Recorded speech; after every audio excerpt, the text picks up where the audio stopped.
É um assunto muito delicado, né? Porque quando a gente pegou no ano passado, né, ministra, a gente vinha de 4 ministros da saúde, a pandemia, uma situação caótica.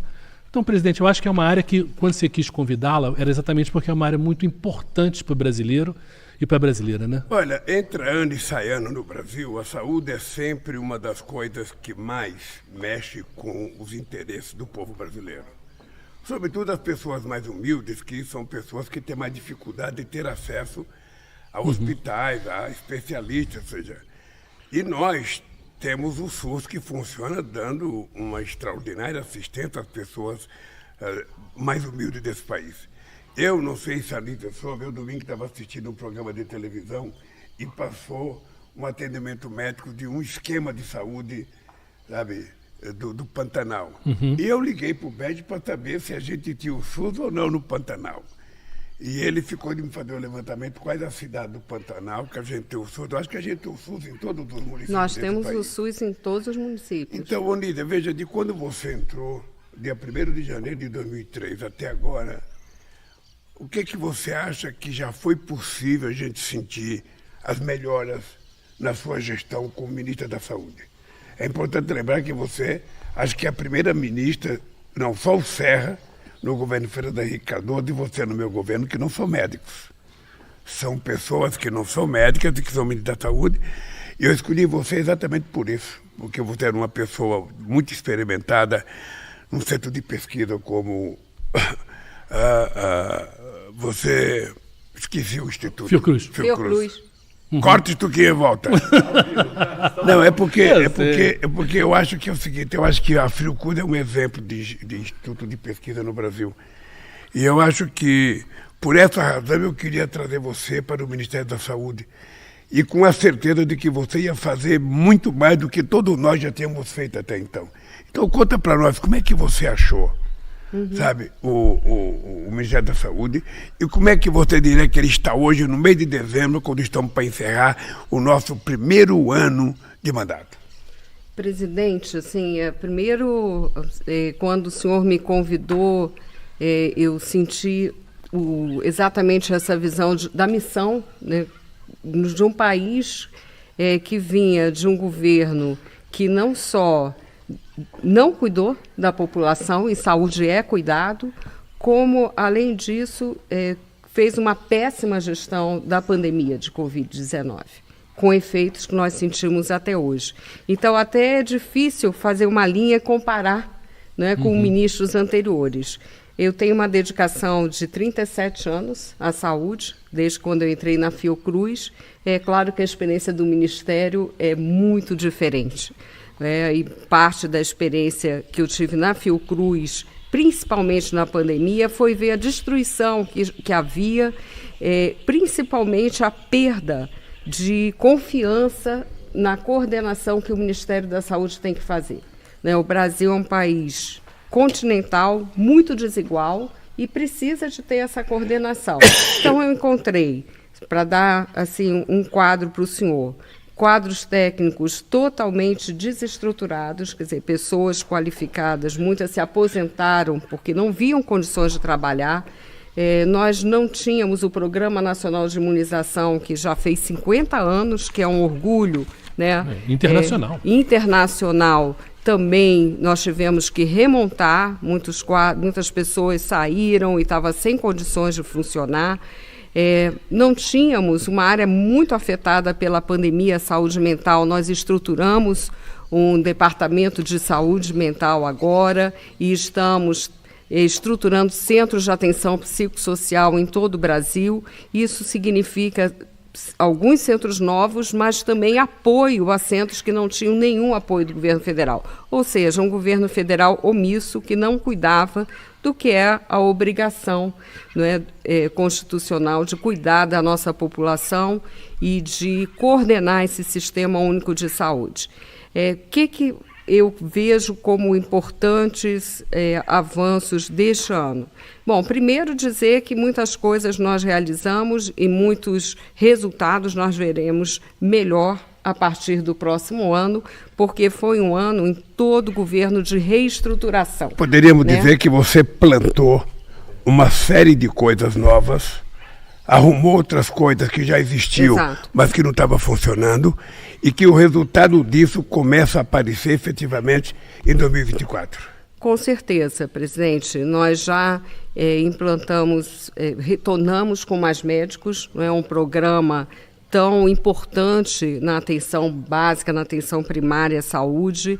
Chegaremos ao final desse ano com 28 mil médicos em todas as áreas do Brasil, com prioridade para aquelas áreas onde há falta de médico, naturalmente. E esse número é recorde, né? Esse número é recorde, e junto com isso, as equipes do Brasil Sorridente, a lei que o senhor sancionou, toda a estruturação da vacinação, só para a população ter uma ideia também, as vacinas básicas para a infância, vacina de pólio, de sarampo, essas doenças que voltaram a nos ameaçar, não havia estoques, então nós tivemos que organizar tudo aquilo que a população precisa para um sistema funcionar. E isso também foi possível graças à emenda da transição, porque o orçamento também totalmente inviável, né? Inviável. Então foi esse esforço que tornou isso possível. Então foram ações na atenção. Lídia, as pessoas voltaram a tomar vacina? Nós estamos aumentando essa cobertura, presidente. Fizemos planejamentos locais, ações locais, vimos o que faltava. Temos tido um aumento já consolidado em algumas vacinações. É o caso de HPV para adolescentes, que estava muito baixo no governo passado. Tivemos um aumento de 60% nessa cobertura esse ano. É uma vacina muito importante para a prevenção do câncer de colo de útero, e nós estamos organizando o sistema de informação. Também isso um assunto um pouquinho árido, mas acho que é importante explicar, como o senhor sempre fala, né, da importância de sermos claros com a população. Muitas vezes levamos 2 meses até ter um dado. Que maravilha, estou vendo o presidente. No interior do Amazonas, ou mesmo no interior do Rio Grande do Sul, isso não é só um problema da região norte, a vacina é aplicada e o dado demora a chegar ao Ministério da Saúde. Por isso também nós criamos a Secretaria de Saúde Digital, né, para que esse sistema de informação seja organizado. Então, eu digo, presidente, que nós avançamos na organização do Ministério, em retomar programas como Farmácia Popular, como Mais Médicos, programas tão importantes nos seus governos, no governo da presidenta Dilma. Deixa eu te interromper só um pouquinho para a gente ir por partes, digamos assim. Essa parte de vacinação foi uma das mais atingidas por um fenômeno de fake news, de ataque à ciência. Foi uma coisa que a gente não vivia, isso no mundo, não só no Brasil, e foi uma coisa, um horror. Quer dizer, o que você sentiu, até na Fiocruz lá atrás, quer dizer, dessa destruição do que existia como média de vacinação para as crianças e para os adultos, e que caiu tanto nos últimos anos, e o que a gente tem que recuperar, o que a gente conseguiu? Muitas vacinas nós tínhamos uma cobertura de 90%. Bom, é muito bom. Excelente, né? O Brasil passou a ter uma cultura de vacinação desde a década de 70, principalmente com a campanha de varíola. Essas coisas precisam tempo, né? Tempo e trabalho constante, e é isso que foi destruído. E nós estamos falando de um programa antigo, um programa que data ainda da ditadura, não é? Mas que havia técnicos, sanitaristas voltados para isso. O Brasil criou o dia D vacinação. Então, são inovações até mesmo não só da vacina, tecnicamente, mas inovações de fazer uma cultura de vacina, filas para vacinar as pessoas, gotinha, né, o símbolo que nós retomamos, que foi criado na década de 80 para facilitar a vacinação infantil. Hoje existem fenômenos novos, né? Movimentos anti-vacinas existem no mundo há alguns anos, mas agora nós temos uma estratégia deliberada de usar falsas informações científicas. Então, o que nós vimos, e isso é uma coisa para entristecer, são lives promovidas por uma comissão dentro da Câmara Federal, a Comissão de Fiscalização, em que médicos falam que a vacina pode causar mortes, causar, no caso da vacina de Covid, causar miocardites graves. Tudo fake news, sem base científica, mas aparecendo como se fosse informação científica. Então, isso confunde a população. Daí a importância de informações claras. Mas me diga uma coisa, o Ministério da Saúde, quando o Ministério da Saúde descobre que tem gente que é ligada à área da saúde, fazendo essa propaganda mentirosa, que atitude nós tomamos juridicamente? Então, o que nós fizemos foi criar um programa que é o Saúde com a Ciência, junto com a SECOM, com a Advocacia Geral da União, com a Controladoria Geral da União, para que esses casos sejam investigados. Então, tudo isso é notificado, esse é um trabalho conjunto do governo, isso precisa ser feito. E o esperado é mesmo que órgãos como o Conselho Federal de Medicina, que nós temos também trabalhado juntos, também tomem atitudes, porque são formas de agir que ferem totalmente a ética médica. E o pior, geram pânico na população. Mas, presidente, há muita mobilização na sociedade para mudar isso. No último sábado, eu estive com a Academia de Medicina do Brasil, da França, de Portugal, dos Estados Unidos, num encontro promovido aqui no Brasil pela Academia de Medicina, Ministérios da Saúde do Brasil e de Portugal, juntos lançando uma declaração contra essa desinformação, a favor das vacinas. Então, nós não estamos sozinhos também nessa luta, que é uma luta pela saúde.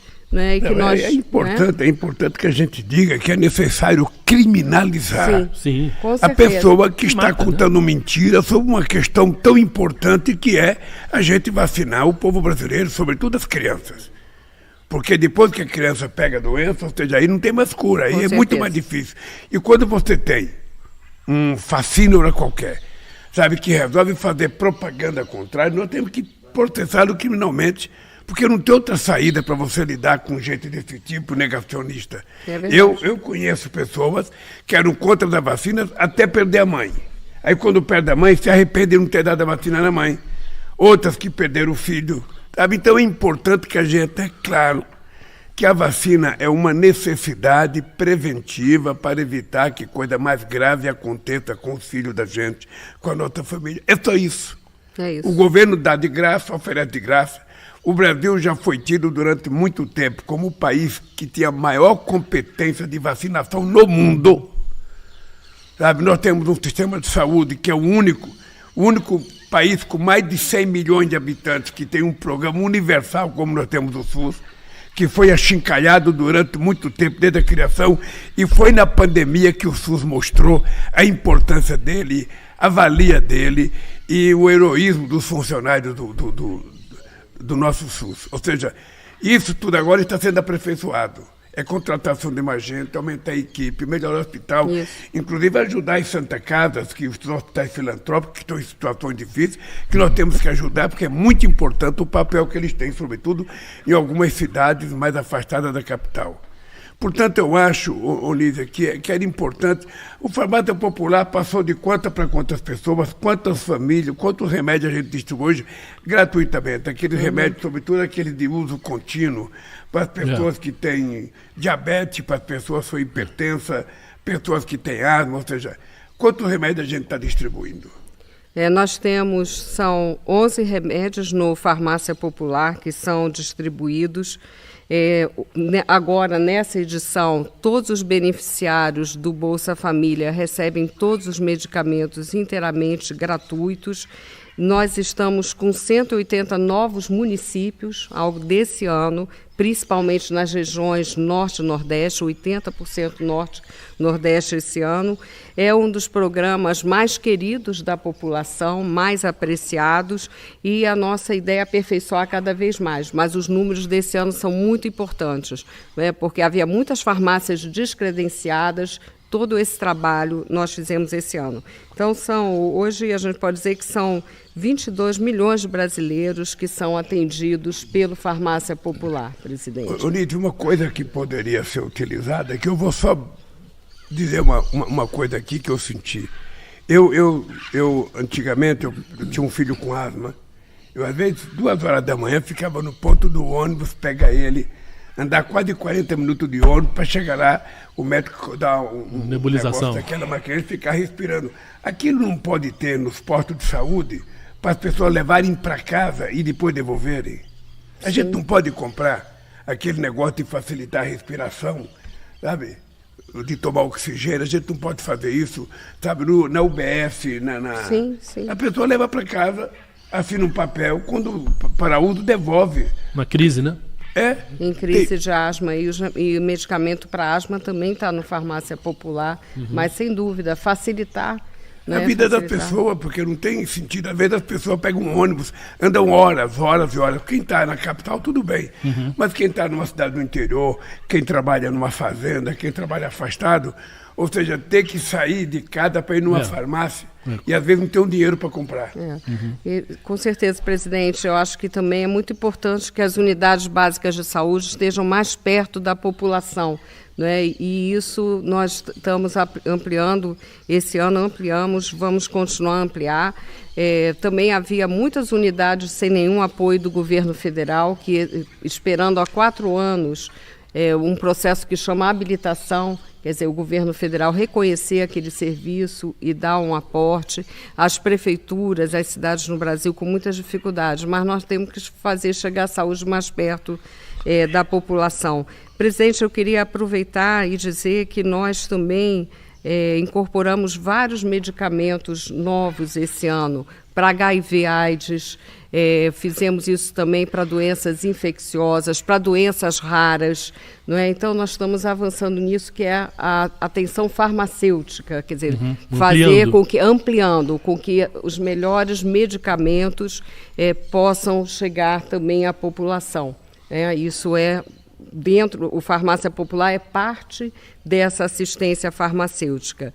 E falando nisso, o senhor sabe, né, o Brasil tem um gasto muito grande, o SUS, com importações, não é? São, na saúde, só 25 bilhões, que é o déficit, né, da balança, e desde o seu governo iniciou-se um processo para que nós tenhamos autonomia nessa produção. Então, isso é uma outra agenda que nós retomamos com força agora nessa gestão, unindo o setor público e o setor privado em parcerias para melhorar essa condição e para que a gente possa ter esses medicamentos, vacinas, equipamentos médicos produzidos no Brasil.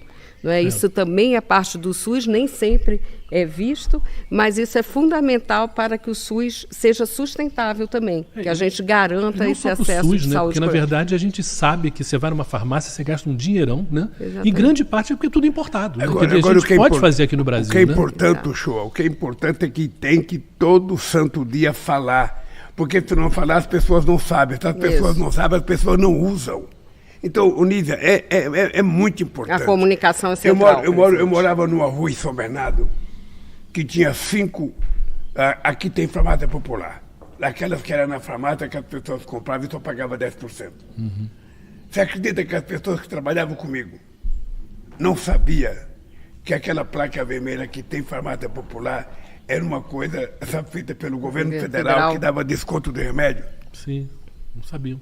O cara que trabalhava comigo não sabia. Então, todo santo dia a gente tem que falar, todo santo dia tem que divulgar. Sabe, se tem doenças especiais que tem remédio que custa mais caro, a gente tem que dizer para as pessoas, olha, tal remédio pode ser pego de graça, para as pessoas poderem saber. Agora, deixa eu emendar uma outra pergunta para você. E se eu perguntar para você, o que é que já foi feito esse ano para a saúde da mulher? Importantíssimo, presidente. Olha, nós fizemos esse ano coisas importantes para a saúde da mulher. No próprio Farmácia Popular, a inclusão de medicamento gratuito para osteoporose, anticoncepcionais também. Além disso, nós estamos para lançar com o senhor uma revisão de toda a área da saúde materna, porque isso piorou na pandemia. O Brasil tem alto índice de mortalidade materna, né? E isso nós vamos trabalhar desde o pré-natal até toda a parte também da atenção hospitalar, com cuidado com essas mulheres. E a saúde da mulher também depende de toda uma promoção da saúde, né, de acolhimento, não só nas unidades de saúde. Então, há toda uma ação voltada desde a saúde reprodutiva, saúde mental, né? As mulheres, como o senhor sabe, são as maiores vítimas de violência na nossa sociedade. Então, por isso, nós temos que ter essa visão integral da saúde. E eu também queria dizer, presidente, que à medida que melhorem as condições de emprego e da economia, nós vamos ter melhor saúde para as mulheres e para toda a população, né? A saúde não é só ausência de doença. Saúde é comida também, né? Saúde é alimento, bem, né? É comer bem, viver bem, morar bem. Viver bem, com mais segurança, com mais apoio, com mais acolhimento, com mais solidariedade. Nízia, um tema que é novo, que eu acho que você é muito preocupada, que é a saúde mental, que é um problema que ficou muito, muito forte durante a pandemia, as pessoas notaram isso, descobriram até em esporte, né? Teve atletas que falaram em saúde mental, onde isso não existia no passado. É difícil, né? A quantidade de gente com ansiedade, com depressão, é um fenômeno muito sério, né? Mas como não é visualmente, né? Você não é que nem um braço quebrado que a pessoa está com gesso, o problema na cabeça é uma coisa que às vezes a pessoa esquece ou não é tratado. Como é que a gente ajuda isso? Até o show, nesse momento, nós estamos com a 5ª Conferência Nacional de Saúde Mental. Exatamente nesse momento, ontem eu fui à abertura. A saúde mental, ela precisa ser vista com uma visão também integral de cuidado. Nós precisamos ver que a nossa sociedade hoje é muito marcada por individualismo, por pressão material, por competição. Isso tudo leva a sofrimento mental, né? Principalmente o isolamento. Então, tem uma promoção da saúde mental que tem que ser política de todo o governo nessa linha do cuidado. Mas aquelas pessoas em sofrimento maior, que precisam de um atendimento, o que o governo está fazendo é o fortalecimento da rede de atenção psicossocial, né? Nós temos centros, presidente, de atenção psicossocial que foram totalmente abandonados também no governo anterior e que nós estamos investindo recursos, e isso também está no PAC. Proporcionalmente, foi a demanda maior dos municípios, né, para ver como que esse problema importante. Pegou. Não em número de estabelecimentos, mas na procura por e nisso, isso, eu né? acho que a parte que o presidente falou de informação é muito importante, porque você conversa com uma pessoa pobre e a ideia de fazer terapia, coisa psicológica, a pessoa não conhece, acha que é maluco. Não é maluco. E são as pessoas que mais têm razão para terem problemas, porque a pobreza explode na cabeça. Quer dizer, a violência, o crime, tudo isso. Né? Uma coisa que me incomoda, Nízia, é o seguinte, é que nós fazemos o lançamento de um programa de saúde lá no Palácio. Eu não sei o que acontece depois que a gente lança. Eu não sei o que acontece. Como é que chega na pessoa? Né? Eu não sei qual é o caminho que isso toma, porque ao anunciar um programa, eu sei que leva um tempo para ele entrar em vigor, porque precisa arrumar um monte de coisa. A minha dúvida é a seguinte: quando é que a gente vai comunicar para as pessoas para elas saberem? É porque as pessoas não sabem. Muitas vezes as pessoas não sabem, nem os agentes de saúde, nem os agentes de saúde bucal, porque na verdade é o governo federal que paga o salário, mas quem contrata é o prefeito. E não há um contato entre o governo federal e esse agente novo que é contratado. Ou seja, e como é que a gente passa informação para essa gente?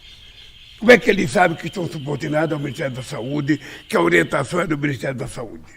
Esse é um desafio permanente, presidente, porque tem um lado bom do SUS, que é estar capilarizado em estados e municípios. Aliás, devo dizer ao senhor que nós também recuperamos essa relação com os estados e municípios. Os municípios estavam se virando para tudo. Essa coordenação é fundamental. Os municípios hoje gastam uns 40% do seu recurso com saúde, como o senhor sabe. Então, tem trabalhado também com a frente dos prefeitos, além do Conselho Municipal de Saúde. Nós temos que melhorar essa comunicação. E eu acho que nós temos que fazer isso usando todos os meios que nós temos, de mídia, de redes, mas também em contato direto com todos esses profissionais de saúde. Nós estamos com muitos programas na área de trabalhadores da saúde. Hoje mesmo vamos ter a formatura dos agentes comunitários de saúde. Né? Quando eu sair daqui desse encontro nosso, eu vou para lá, para essa formatura. Haverá uma nova turma, porque nem todos puderam ser atingidos, né, por esse curso. É um curso junto com o Conselho de Secretários Municipais de Saúde, e ali, em outras iniciativas, nós temos que organizar mensagens diretas para todos esses trabalhadores da saúde. Nós estamos na área de saúde digital com aplicativos para estar em contato permanente com esse grupo, passando as mensagens de saúde, até porque nós temos que trabalhar com uma visão só, e as mensagens do governo federal precisam passar para essa população, e as pessoas saberem isso. Isso eu acho que é sagrado. Ao tomar uma decisão, a ministra da Saúde precisa automaticamente se comunicar com todos os agentes que a gente tem espalhado pelo Brasil. Isso. Diretamente com ele, para que não tenha intermediário entre a ação do Ministério com a ação das pessoas. Que chega lá, né? Porque nem sempre a pessoa que recebe, sabe, a informação vai passar corretamente. Correto. Então é importante que nós criemos um sistema em que o governo federal, ao tomar uma atitude nova na área da saúde, todo mundo receba automaticamente essa mensagem para poder funcionar. Com certeza, presidente. Além da mensagem, com esses processos de formação, e o SUS tem muitos recursos para isso, recursos que eu digo organização, não é só financeiro, nós vamos poder estar formando com os valores da saúde importantes. Né? Então, eu vou dar muita atenção a esse curso, para o senhor ter uma ideia, na nova turma são 180 mil pessoas em todo o Brasil, então isso é uma potência. Né? Vamos trabalhar junto com os municípios. De saúde? Ele vai a campo ou ele fica parado esperando a pessoa chegar? Ele vai a campo. Como é que é o trabalho dessa pessoa? Ele é fundamental em várias frentes. Então, ele vai a campo, ele verifica por novos problemas de saúde que surgem, ele também verifica pessoas que não se vacinaram, para que tenha a carteira de vacinação em dia. Então, ele faz uma ponte entre a unidade de saúde e a população. O Brasil é visto como um exemplo nisso. É um vendedor isso que ele faz. E é alguém da comunidade. Para você ter uma ideia, nós temos agentes comunitários de saúde indígena, que aí entendem, então fazem parte da mesma cultura. E nós temos os agentes de endemias, por exemplo, que é aquele que vai à nossa casa, né, e verifica se tem mosquito, criadores de mosquito. Sim. Né? Nós estamos agora, inclusive, com toda uma campanha em relação a dengue, zika e chikungunya, que são grandes ameaças no verão. Em todo o Brasil, né, nós estamos com essa mensagem. E esses agentes são muito importantes, porque eles vão à casa das pessoas e podem, nesse sentido, ajudar nesse controle. Então, assim, eu acho que o SUS, presidente, ele tem uma coisa muito importante, que é capilaridade, mas nós precisamos dar uma organização integral a toda essa saúde. Para o senhor ter uma ideia também do tamanho do sistema, nós vimos, né, fizemos levantamento, nós temos exames, consultas, sempre que é uma preocupação do senhor, né, essa fila também, que é os especialistas, que nós vamos também juntos lançar um programa para mais acesso a esses especialistas. Nós temos assim um funcionamento que assim, 1 milhão de nós temos 1 bilhão de procedimentos registrados no nosso sistema. 1 bilhão, 5 vezes o tamanho da nossa população. Sim. Mas isso não quer dizer um bom atendimento, porque muitas vezes são demandas repetidas.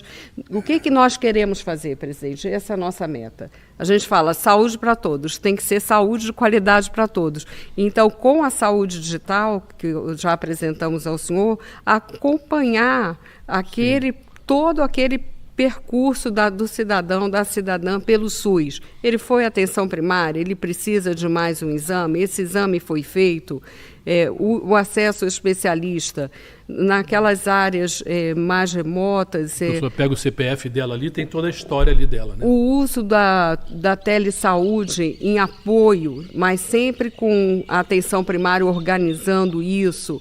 Né? Então, hoje nós temos recursos tecnológicos de comunicação para ajudar que esse cuidado seja melhor. E é isso que nós vamos fazer, E presidente. o SAMU, Lívia? O SAMU, assim, o senhor sabe que eu tenho que falar isso. Eu nunca tinha feito entrega de ambulância. Eu já fiz de vacina, né? Mas de ambulância nunca. E é uma emoção, porque as prefeituras estão, de fato, esperando a renovação de uma frota que há 10 anos, né, não tinha essa reposição. Então, esse ano, nós já fizemos uma entrega, temos feito, né, uma entrega importantíssima. Eu vou só olhar aqui os números para não errar, que eu acho muito importante, mas para... Eu vou dar aqui. Tá ótimo. A informação que eu tenho é que até em 2003 nós já distribuímos 239 ambulâncias em 18 estados. Com o novo PAC serão mais 850 ambulâncias, 10 centrais de regulação com investimento de mais 400 milhões até 2026. Isso, presidente. Essa. A O que é meta... importante que o pessoal saiba é que o SAMU, quando foi inventado, o primeiro teste que nós fizemos é a capacidade de salvar vidas. Porque Isso. entre você pegar a pessoa que sofreu um acidente, chegar no hospital, esperando um táxi, um Uber, um caminhão, um ônibus, levava horas. Agora, você caiu para 20 minutos, 25 minutos, ou seja, então a condição da sua vida aumentou muito. Foi um dos programas que eu mais fiquei emocionado, foi também entregar ambulância para as prefeituras. E você sabe que teve prefeitura que não utilizava porque não gostava do governo. O governo do Rio de Janeiro mesmo, tempo da cidade, ficou quase que 8 meses com a ambulância sem utilizar.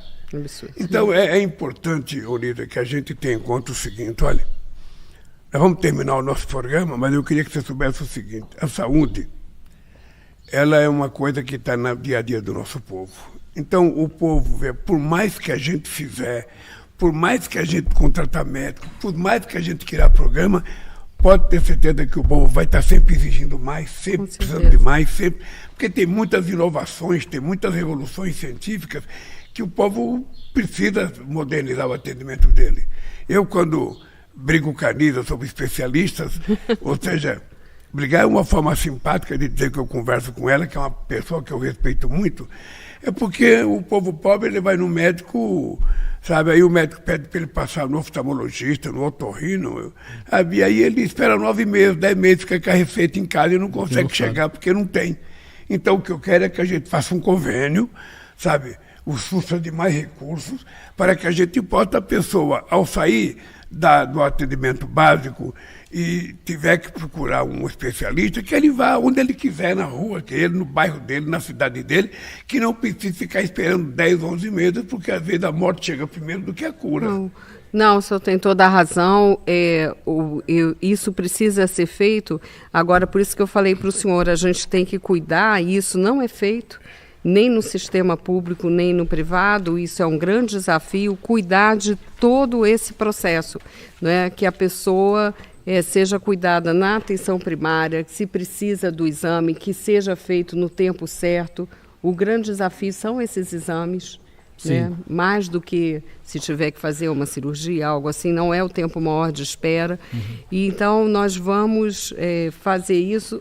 Presidente, isso leva um tempo, mas nós com certeza vamos avançar nisso e estamos trabalhando para fazer isso, como eu disse, de uma maneira a integrar todo o SUS. Que não seja de forma separada o que é atenção primária, o que é atenção especializada, que a população se sinta cuidada e seja efetivamente cuidada como precisa. É só o show a dizer para o povo brasileiro que o povo pode ter certeza que, ao terminar o nosso mandato, dia 31 de dezembro de 2026, a saúde vai estar em muito melhores condições do que está agora. Porque esse primeiro ano foi um processo de reconstrução das coisas que tinham sido desmontadas, das coisas que não estavam funcionando. Você vê que no governo passado teve vários médicos, ministros da saúde, tinha alguns que nem entendiam de nada. Não é que não era médico, é que não entendia de nada. Então nós trouxemos, sabe, uma equipe especializada, coordenada pela Anísia. Ela tem um compromisso histórico, sabe, com o povo brasileiro. E nós temos certeza que nós vamos integrar a saúde num estágio muito avançado, muito melhor, sabe, para o povo brasileiro. Tudo que nós queremos é que o povo, ao precisar de um médico, tenha um médico. Ao precisar de um remédio, tenha um remédio. Porque o povo, sabe, com saúde, aumenta a produção do país, aumenta a alegria do povo e aumenta aquilo que nós sabemos fazer, que é um povo festivo, um povo que gosta de ser alegre, um povo que gosta, sabe, de coisa boa. Eu tenho certeza, companheiros e companheiras, que a Anísia vai terminar o mandato dela fazendo uma gestão exemplar no Ministério da Saúde. Eu confio nela, tenho certeza que as coisas que estão fazendo agora, que já foram anunciadas, vão começar a aparecer agora em 2024 e a cada vez nós vamos apresentar coisa nova, porque o Brasil merece o melhor. E o SUS é um instrumento precioso para a gente poder garantir saúde para o povo brasileiro.